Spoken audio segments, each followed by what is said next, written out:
আহলান সাহলান মাহি রমাদান। রমজান আমাদের এখানে 14তম বা 15তম রমজান চলতেছে। তো আজ আপনাদের সাথে আমি একটা স্টোরি শেয়ার করি। তারাবি নামাজ পড়ে বের হলাম। তো আমাদের মসজিদে তারাবিতে আহ 10 রাকাতের পরে তারা বিভিন্ন রকম আয়োজন করে। তো 10 রাকাত পরে আজকে তারা কুইজ করতেছিল, এরকম প্রায় করে থাকে অন্যান্য সময় অন্যান্য প্রোগ্রাম করে। আজকে তারা হচ্ছে কুইজ করতেছিল, কুইজ। এরকম কুইজ আমি পার্টিসিপেট করে এক এক সময় মানে পার্টিসিপেট করছি মাঝে মধ্যে, যখন অ্যান্সার ট্যান্সার পারছি। তো একবার একটা খেজুর পাইছিলাম, আলহামদুলিল্লাহ। আবার এটা এই জিনিসটা পাইলাম। এর মধ্যে ওই যে আপনার জায়নামাজ আছে, কাউন্টার আছে, তসবি আছে, টুপি আছে, আলহামদুলিল্লাহ। তো এখন তো আর স্কুল কলেজে নাই যে পার্টিসিপেট করা হয় না, কম্পিটিশন করা হয় না, ওই জিনিসটা নাই। রাইট, ওই কম্পিটিশন করা, একটা জিনিস জিতে আসা। তো এইখানে একটা জিনিস জিতে এসে একটা পুরস্কার পাওয়ায় একটা ভালো লাগা কাজ করতেছে। তো আপনার সাথে শেয়ার করি এক্সপিরিয়েন্সটা।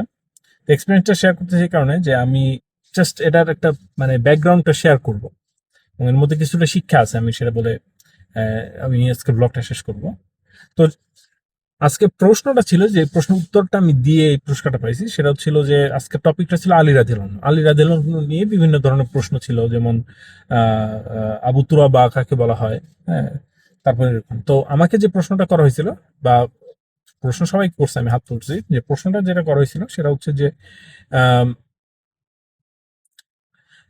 একটা যুদ্ধে আলী রাদিয়াল্লাহু আনহু, হ্যাঁ, একটা দরজাকে, হ্যাঁ, ঢাল হিসেবে ব্যবহার করছিলেন। উনি একাই, মানে আর কেউ যখন ওই দরজাটাকে উঠাইতে পারতেছিল না, আলী রাদিয়াল্লাহু আনহু একাই ওই দরজাটাকে উঠাই ফেলতেছিলেন। 7-8 জনের যে ক্যাপাবিলিটি ছিল না, ওনার মধ্যে এই ক্যাপাবিলিটি ছিল। সুবহানাল্লাহ। তো সেই যুদ্ধটার নামটা কি? তো ওই যুদ্ধের নাম হচ্ছে, দেখে আপনারা পারেন কিনা। যদি পারেন তো এখানে পজ করে কমেন্টে লিখেন। তো যুদ্ধের নাম হচ্ছে খাইবারের যুদ্ধ, অথবা গাজওয়াতুল খাইবার। তো আমার মাথায় মনে আসতেছিল যে আমি যখন হাতটা তুললাম, আমি 95% শিওর ছিলাম যে এটা আসলে খাইবারের যুদ্ধের ঘটনা। হ্যাঁ, আপনি আলী রাদিয়াল্লাহু আনহুর জীবনী বা নবী সাল্লাল্লাহু আলাইহি ওয়াসাল্লাম জীবনী না পড়লে এটা জানা সম্ভব না। এটা একটু ভিতরের ঘটনা আর কি। আম, তো যাই হোক, তো এটা হলো খাইবারের যুদ্ধ। খাইবার হচ্ছে মদিনার একটা সাইডে, এবং ওখানে হচ্ছে ইহুদিদের একটা দুর্গ ছিল। হ্যাঁ, বিভিন্ন মানে বিরাট একটা হিস্ট্রি আছে। তো কোশ্চেন মানে যাই হোক, অ্যান্সার দিলাম, তারা আমাকে পুরস্কারটা দিল। তো ব্যাপারটা হচ্ছে যে আমি কিভাবে জানি। হ্যাঁ, তো জানি কিভাবে, আমি ছোটবেলায় একটা ঘটনা বলি। ছোটবেলায় আমি খুব বই পড়ুয়া ছিলাম আর কি। হ্যাঁ, বই পোকা যেটাকে বলা। এখনকার মতো তো স্মার্টফোন ছিল না, টিভি রেডিও খুব একটা ছিল না। রেডিও ছিল, ওটা বুঝতাম না। এই ধরেন 4, 5, 6 এর ঘটনা। হ্যাঁ, 6, 7, এই এই এই বয়সের বাচ্চা যখন আমি। হ্যাঁ, খেলাধুলায় খুব একটা মন ছিল না। হ্যাঁ, খেলাধুলা করতাম, ক্রিকেট এই সব এলাকার লোকজনের সাথে খেলতাম, খুব একটা না। হ্যাঁ, অতটা মন ছিল না, কিন্তু আমি খুব বই পোকা ছিলাম। এই গল্পের বই মানে কোনটা না যে পড়ি নাই। হ্যাঁ, আমি বয়সের থেকে বড় গল্পের বই পড়ে ফেলছিলাম, এরকম একটা কিছু। তা আমার আম্মা এতে খুবই বিরক্ত, কারণ আমি স্কুলের লেখাপড়া ভালো করতেছি না। মানে স্কুলে দেখা যায় স্কুলে পড়াশোনা আমার মন নাই, আমি খালি গল্পের বই পড়ি, এইটা পড়ি ওইটা পড়ি, আর দুনিয়ার যত কিছু পড়ি, পেপার পত্রিকা একদম তামা তামা করে ফেলতেছি পড়ে, কিন্তু স্কুলে পড়ে আমার মন নেই। এটা আমার আম্মা খুবই বিরক্ত। তো আমার নানাকে আমার আম্মা বিচার দিল, যে এই দেখেন আপনার নাতি স্কুল বইয়ে পড়া পড়ে না, খালি সব হাবিজাবি জিনিস পড়ে। তো আমার নানা বললো যে তাহলে, আমার নানাও খুব বই পোকা। তো নানা ছিলেন ইসলামের ইতিহাসের, এখনো আছেন আলহামদুলিল্লাহ, বেঁচে আছেন। তো সবাই দোয়া করবেন। তো উনি হচ্ছে ওই সময় ইসলামের সরকারি একটা কলেজে ইসলামের ইতিহাসের প্রফেসর ছিলেন। তো নানা আমাকে বললেন যে নানা আপনি তো, মানে আমরা, মানে সবাই আপনি আপনি করে বলে ইয়ে করে, মজা করে, এত তো পড়াশোনা করতে পারেন, তাহলে এক কাজ করেন দেখি। আমাকে এই মোড়টা একটা নবী সাল্লাল্লাহু আলাইহি ওয়াসাল্লামের একটা জীবনী ধরাই দিছে। ধরাই দিয়ে বলে যে এইটা পড়ে দেখেন, দেখি আপনি কতটা পড়ুয়া। তো আমি কিছুদিন, ওকে ঠিক আছে, নবী সাল্লাল্লাহু আলাইহি ওয়াসাল্লামের জীবনী পড়বো, ঠিক আছে। তো প্রথমে কয়েকদিন পড়ি টরি নাই। হ্যাঁ, তখন মনে হয় আমার বয়স কত হবে, 10, 11 এরকম বয়স। হ্যাঁ, 4, 5-এ পড়িবে এরকম, এরকমই। তো পরে এক রমজানে মনে হয় পড়া শুরু করলাম আর কি। হ্যাঁ, আমি তো পড়া শুরু করলে একেবারে কাবার টু কাবার পড়ি আর কি। বইটা ছিল সাধু ভাষায় লেখা, একটু কঠিন বোঝাটা, তারপরও ওই বয়সে আমি বিসমিল্লাহ বলে পড়া শুরু করছি, কাবার টু কাবার খতম দিয়ে দিছি, একটা চ্যাপ্টার বাদ দিয়ে। রসুল সাল্লাহ ইসলামের ওফাতের চ্যাপ্টার, হ্যাঁ, রসুল সাল্লাহ ইসলামের ওফাত বা মৃত্যুর চ্যাপ্টারটা বাদ দিয়ে পুরোটা পড়ছি। এরকম করে পরের বছর আবার পুরোটা পড়ছি।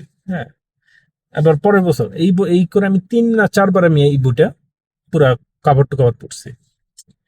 কারণ হচ্ছে কি, মানে হয়তো প্রথমবার পড়ছি অনেক কিছু মিস গেছে, আবার সেকেন্ড বার পড়ছি তখন আবার অনেক কিছু বুঝতে পারছি, বাট ইন্টারেস্টিং লাগছে আমার কাছে। হ্যাঁ, গল্পের মতো করে লেখা, খুব সুন্দর করে লেখা, এবং অনেক আবেগ মিশিয়ে লেখা ছিল, এবং অনেক ভালো রেফারেন্স দিয়ে লেখা ছিল বইটা। অনেক মানে বলবো যে আমি রিচ ছিল আর কি, অনেক সমৃদ্ধ ছিল আর কি। বাট টু বি অনেস্ট, এটাও বলবো যে 5-6 এর বাচ্চার জন্য ওই বই না। কিন্তু আমি তখন নিজের অনেক বড় মনে করতাম, এবং ওই বই আমি পড়ে ফেলছি। পড়ে ফেলে আমি তো, কিন্তু একটা চ্যাপ্টার আমি কখনোই পড়তে পারি না, সেই ইন্তেকালের চ্যাপ্টারটা। তো পুরা বইটা যখন পড়ি তখন মনে হয় যে আমি রসুল সাল্লাহ ইসলামের সাথে আছি, রসুল সাল্লাহ ইসলাম এই যুদ্ধ করতেছে, আমি এটা দেখতেছি, হ্যাঁ, ভিজুয়ালাইজ করতেছি। এই উহুদের যুদ্ধে গেছে, এই ইয়ার যুদ্ধে গেছে, হ্যাঁ, উনি এখানে গেছে ওখানে গেছে, এটা আমি ভিজুয়ালাইজ করতেছি, আমি স্বপ্ন দেখতেছি, এরকম ব্যাপারটা।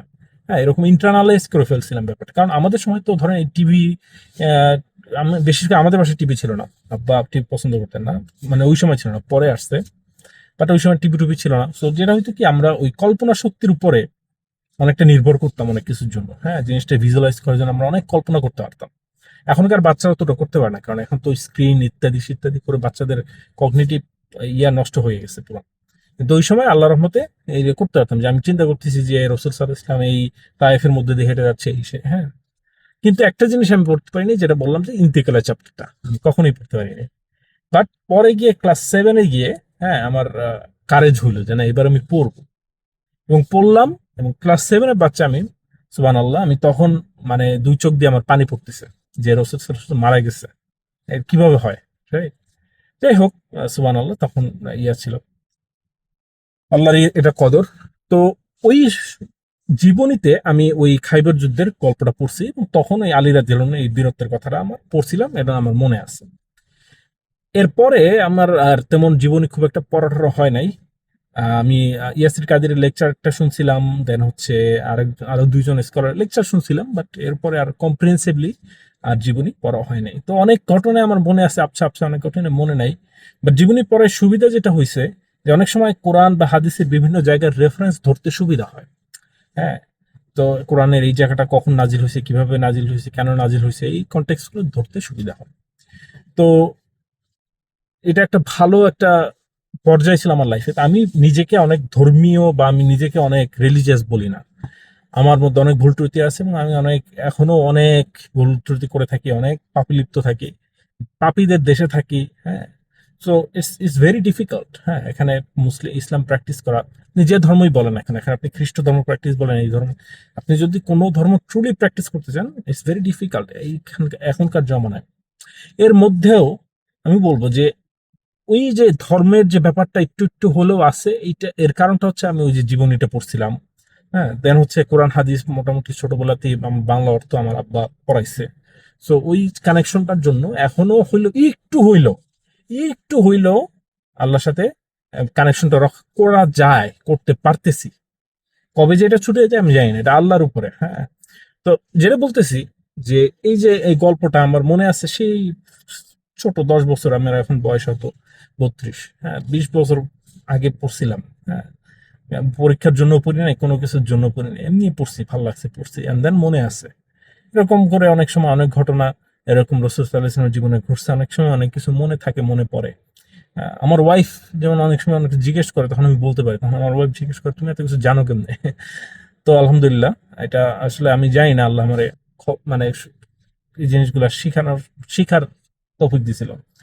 তো দেখা গেছে যে অনেক অনেক সময় অনেক যারা অ্যাডাল্ট হয়ে গেছে তাদেরকে আমি চেষ্টা করছি যে আপনার একটু জীবনী পড়ে দেখেন, কেমন হয় একটু দেখেন। অনেক পড়তে পারে না, এখন আর সময় নেই মানুষের হাতে। হ্যাঁ, একটা বই যে পড়বে বা এই করবে, এই সময়টা এখন আর মানুষের হাতে নাই। তো এই যে রসুল সাল্লাহ ইসলামের জীবনী যখন আমরা না জেনে, আমরা কিন্তু আমার মনে হয় না 70-80% মুসলমান আমরা রসুল সাল্লাহ ইসলামের জীবনী আমরা পড়ি নাই। হ্যাঁ, যদি না বাধ্যতামূলক হয়, স্কুলে একটু একটু পড়ছি। হ্যাঁ, উনি কোথায় গেছে, কোন গুহায় গেছে, এই ওহী নাজিল হয়েছে, এই সেই, কিন্তু এগুলো তো মোটামুটি সবাই জানে। কিন্তু ডিটেলস অনেক অনেক কিছু আছে যেগুলো না জানলে আপনি কোরআন হাদিস অনেক কিছু মিলাইতে পারবেন না। তো আমার মনে হয় যে, আমার মনে হয় 70-80% মুসলিম পপুলেশন তারা রসুল সাল্লাহ ইসলামের জীবনী বা তার সাথে কোনো ইয়েই নেই, কানেকশনই নেই। অথচ রসুল হচ্ছে আল্লাহর সাথে কানেকশনের একটা হ্যাঁ মাধ্যম। সেইখানে রসুল সাল্লাহ ইসলামকে জানা বোঝার আহ, আমাদের মানে প্রচেষ্টা আমাদের 90%, 70-80% মুসলমানের মধ্যে নাই, এবং এটা দুঃখজনক আসলে। ইভেন যারা প্র্যাকটিসিং মুসলিম, যারা ধরেন 5 ওয়াক্ত নামাজ পড়ে ইত্যাদি, তাদের মধ্যেও এই প্রচেষ্টাটা নাই, বা সম্ভব না, তাদের পক্ষে সময় নাই এখন এই বয়সে এসে। তো আমি এই জন্য বলবো যে ছোট বয়স থেকেই যদি আপনার মানে বাচ্চাকে এডুকেশন দিতে চান, তো কোরআন হাদিসের পাশাপাশি জীবনীটা, রসুল সাল্লাল্লাহু আলাইহি ওয়াসাল্লামের জীবনী বা সিরা, এটার ইয়েটাও দেওয়াটা আমি এনকারেজ করব, যদি আপনারা ধর্মীয় শিক্ষা শিক্ষিত করতে চান। যদি না করতে চান, সেটা অন্য হিসাব।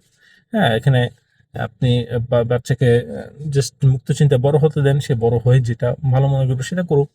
আর যদি আপনি মনে করেন ইসলামী শিক্ষা শিক্ষিত করতে চান, তাহলে আমার মনে হয় যে ছোটবেলা থেকেই রসুল সাল্লাল্লাহু আলাইহি ওয়াসাল্লাম জীবনী যদি পড়াইতে পারেন, কারণ রসুল সাল্লাল্লাহু আলাইহি ওয়াসাল্লাম হচ্ছে এই বিশ্বের সেরা মানুষ, এবং সেই বিবিসি কর্তৃক পরিচালিত সেই কি বলে, বিবিসি না তো, ওই যে 100 ইনফ্লুয়েন্সিয়াল ম্যান বলে একটা বই আসছে না, সেই বই তো কিন্তু ওই লেখক অনেকবার ট্রাই করছে যে নবীকে, রাসূল সাল্লাল্লাহু আলাইহি ওয়াসাল্লামকে এদিক ওদিক সরাইতে পারে নাই, ওনার কনসান্স দেয় নাই।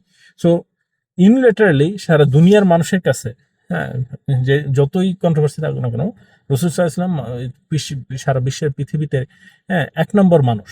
হ্যাঁ, এবং উনি মুসলমানদের দিক থেকে উনি আমাদের নেতা।